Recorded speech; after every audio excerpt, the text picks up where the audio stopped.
Bismillahirrohmanirrohim. Assalamualaikum warahmatullahi wabarakatuh. Salam dan bahagia. Salam guru penggerak, mandiri, reflektif, kolaboratif, inovatif, dan berpihak pada murid. Tergerak, bergerak, dan menggerakkan. Yang kami hormati, Ibu Wijayanti, Magister Sains selaku fasilitator. Yang kami hormati, teman-temanku CGP Angkatan 4 Surakarta. Kami dari kelompok D2 yang beranggotakan 1. Ibu Ugi Sugiharti dari SMA Batik 1 Surakarta.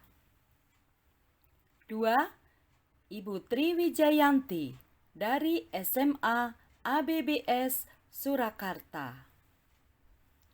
3. Ibu Bernadetta Andarwinarti dari SMA Pangudiluhur Santo Yosef Surakarta. 4. Ibu Ari Purwanti dari SMA Negeri 4 Surakarta. Inilah presentasi dari kelompok kami. Selanjutnya, selamat menyaksikan.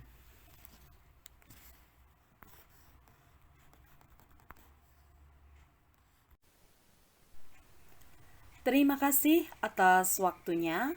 Baiklah, Bapak Ibu yang kami hormati, kami akan paparkan tentang RPP berdiferensiasi dari kelompok kami berdasarkan kasus untuk SMA yang ada di LMS, yaitu kasus Pak Bumi, guru sosiologi kelas 10. Baiklah, akan kami mulai. Saya Ibu Ugi Sugiharti akan memaparkan RPP berdiferensiasi.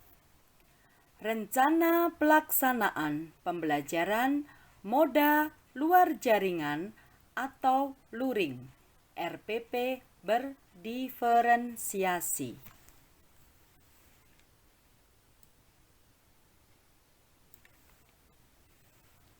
Identitas Satuan Pendidikan SMA, mata pelajaran Sosiologi, kelas 10, semester 2 atau genap. Materi ragam gejala sosial dan hubungan sosial di masyarakat. Waktu 2 jam pelajaran, 45 menit per pertemuan.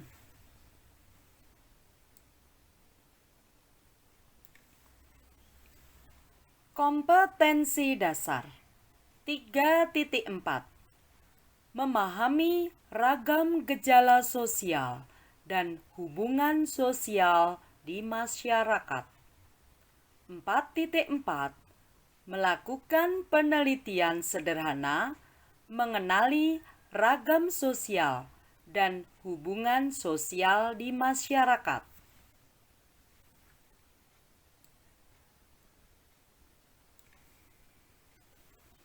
Adapun tujuan pembelajarannya meliputi setelah kegiatan pembelajaran secara luring menggunakan model pembelajaran project based learning, diharapkan 1.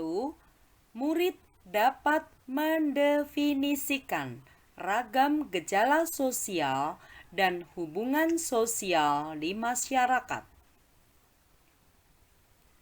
2.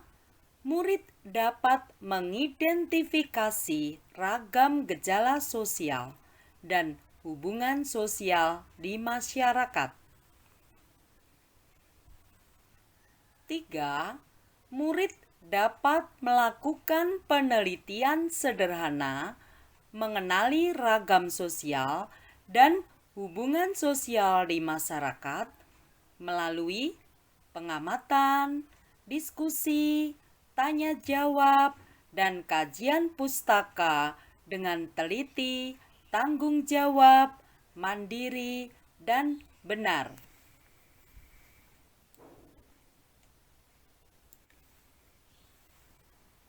Sumber belajar. Yang pertama, internet. 2. Buku panduan pegangan guru, buku sosiologi kelas 10. 3. Buku paket sosiologi kelas 10.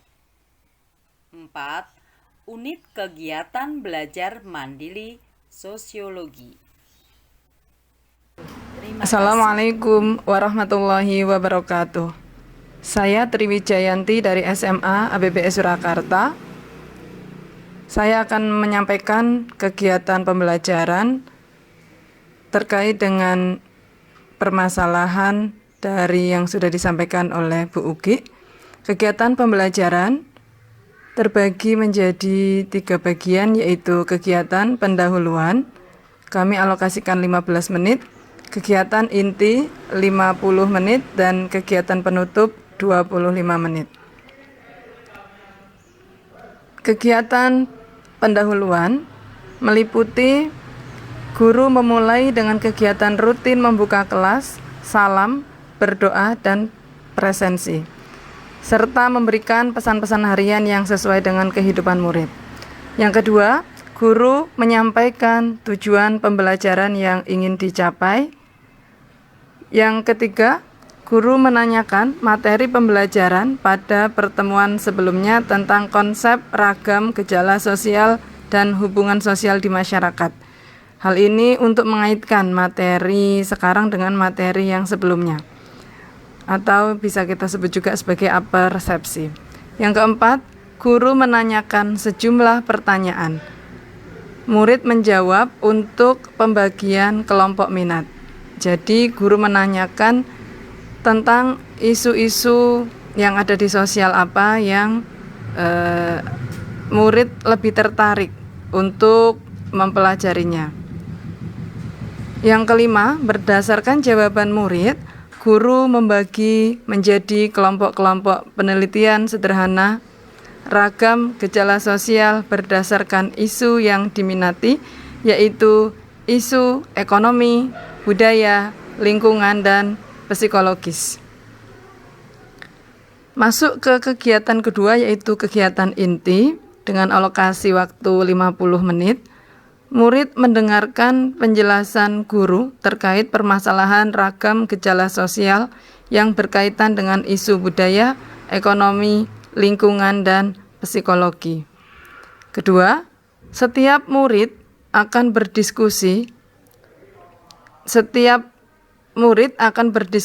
dengan kelompoknya masing-masing untuk mencari dari beberapa sumber terkait permasalahan ragam gejala sosial sesuai isu yang diminati. Yang ketiga, setiap kelompok merancang rencana penelitian sederhana berkaitan dengan membuat daftar pertanyaan, bahan wawancara, kegiatan yang akan dilakukan, alat dan bahan yang akan digunakan. Selanjutnya, yang keempat, setiap kelompok menyusun jadwal kegiatan penelitian sederhana seperti membuat timeline, menentukan target akhir penyelesaian proyek. Yang kelima, guru memantau proses perkembangan proyek yang dikerjakan setiap kelompok dan memberikan bantuan pada kelompok yang belum bisa bekerja secara mandiri. Yang keenam, murid berbagi peran untuk menyajikan dan membagikan hasil penelitian dengan melakukan presentasi atau penyajian proyek. Dan yang ketujuh, mengevaluasi kegiatan atau pengalaman. Kegiatan yang terakhir yaitu kegiatan penutup. Yang pertama, murid diminta untuk melakukan refleksi dari pembelajaran yang dilakukan hari ini.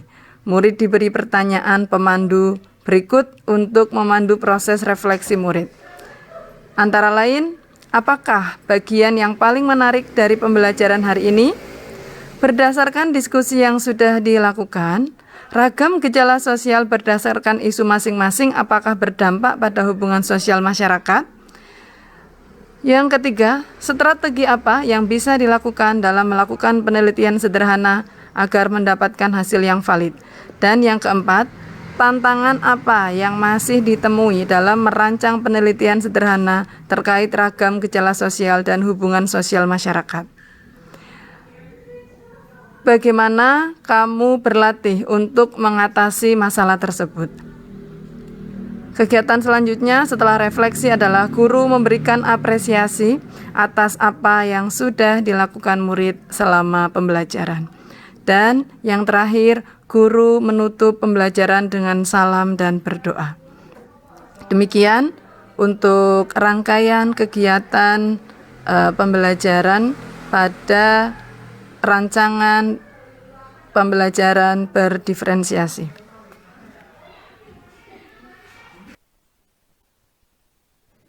Terima kasih Putri. Saya Bernadetta Andarwinarti akan melanjutkan presentasi berikutnya, yaitu tentang penilaian. Nah, penilaian di sini kami bagi menjadi 3. Yang pertama adalah sikap, yang kedua pengetahuan, dan yang ketiga keterampilan. Nah, untuk penilaian sikap, di mana di sini dilakukan observasi terhadap sikap komitmen murid selama mengikuti proses berdiskusi, perencanaan penelitian, dan menyerahkan atau mengirimkan tugas. Sedangkan yang kedua, penilaian pengetahuan, menunjukkan pengetahuan tentang memahami ragam gejala sosial dan hubungannya dengan masyarakat. Sedangkan yang penilaian keterampilan yaitu dengan melakukan penelitian yang sederhana, baik ragam gejala sosial dan hubungannya dengan masyarakat. Selanjutnya adalah strategi dan alat penilaian. Nah, untuk penilaian sikap, strategi yang digunakan adalah observasi. Alat penilainya berupa catatan. Untuk penilaian pengetahuan dan keterampilan, kami menggunakan strategi unjuk kerja dan alatnya dengan checklist. Untuk penilaian sikap, yang menggunakan strategi observasi dan alat penilaiannya catatan, kami lampirkan untuk rubriknya yang meliputi nama murid atau siswa, kemudian catatan sikap, dan diikutkan juga waktu kapan kita melakukan pencatatan sikap. Sedangkan berikutnya adalah kita analisa atau analisis.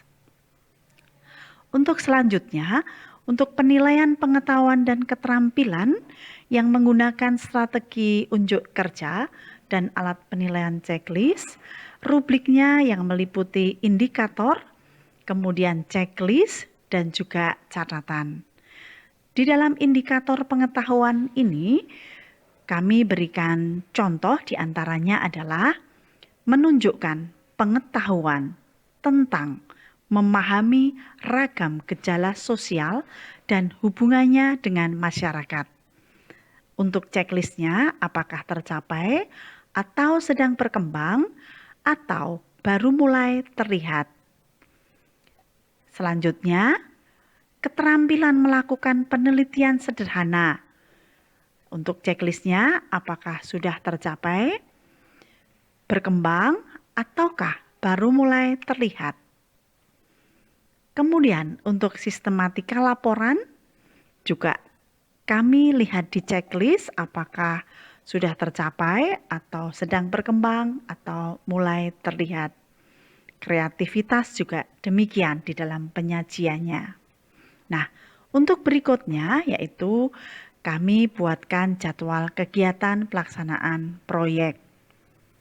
Di dalam penjadwalan ini atau agenda ini meliputi tentang kegiatan, kemudian rencana bulan atau minggu keberapa, sedangkan yang terakhir kita beri keterangan. Nah, untuk kegiatan diantaranya meliputi yang pertama, untuk mendapatkan tugas direncanakan minggu pertama. Merencanakan kegiatan itu juga direncanakan minggu pertama. Sedangkan untuk monitoring pertama dan monitoring kedua itu di minggu kedua dan minggu ketiga. Untuk pengecekan kelengkapan data dan bukti, kami rencanakan minggu keempat. Untuk penyusunan laporan juga minggu keempat. Sedangkan yang terakhir penyerahan laporan kami rencanakan minggu kelima. Demikian untuk penilaian.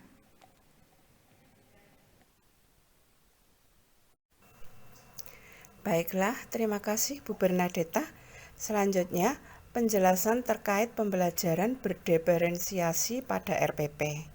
Yang pertama, untuk siswa yang tersebar dalam 4 kelompok isu yang belum memahami pelaksanaan penelitian sederhana ini, guru akan memberikan kesempatan dengan cara melakukan pembimbingan individual atau meminta teman satu kelompoknya yang sudah paham untuk membantu menjadi tutor sebaya.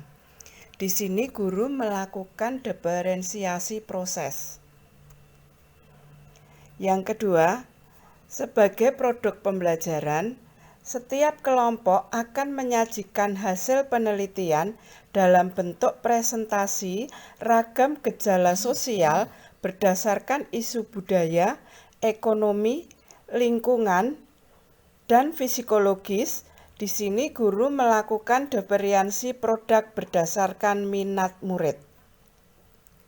Yang ketiga, dalam menyajikan proyek, setiap kelompok bisa membuat dalam bentuk A. Laporan tertulis atau artikel dalam bentuk PDF dan dikirim ke Google Drive yang sudah disiapkan guru. B. Laporan juga dapat dibuat dalam bentuk PPT yang dilengkapi dengan rekaman yang dikirim ke Google Drive yang sudah disiapkan guru. C.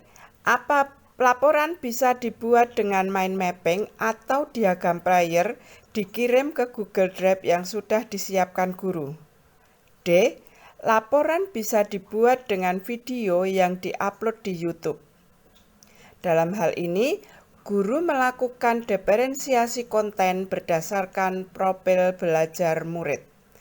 Demikian yang bisa kami sampaikan, lebih dan kurangnya kami mohon maaf. Dari kelompok D2 siap untuk menjawab. Wassalamualaikum warahmatullahi wabarakatuh.